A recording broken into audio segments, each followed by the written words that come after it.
নমস্কার, চলো আজকে আবারও তোমাদেরকে আমার মায়ের হাতের একটা রেসিপি শেয়ার করবো।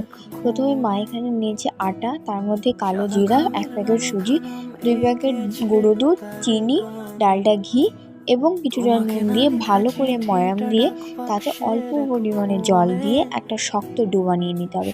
আর বিস্কুট বানানোর জন্য শক্ত ডোয়েরই প্রয়োজন। তারপরে ওখান থেকে লেচি কেটে বেশ ভালো করে ময়দা দিয়ে একটু মোটা করে বেশ সুন্দর করে বেলে নিতে হবে। তারপরে তোমাদের যেমন ইচ্ছে সেরকম একটা ডিজাইন দিয়ে তারপরে সেটাকে তোমাদের শেপ অনুযায়ী যে কোনোভাবে কেটে নিয়ে এটাকে জাস্ট গরম তেলে ভেজে নেবে। মা এরকমভাবে দিয়ে জাস্ট সবগুলো একদম লো আছে 10 থেকে 15 মিনিট ভেজে নিয়েছে। ব্যাস, তাহলে কিন্তু রেডি আমাদের ক্রাঞ্চি বিস্কিট।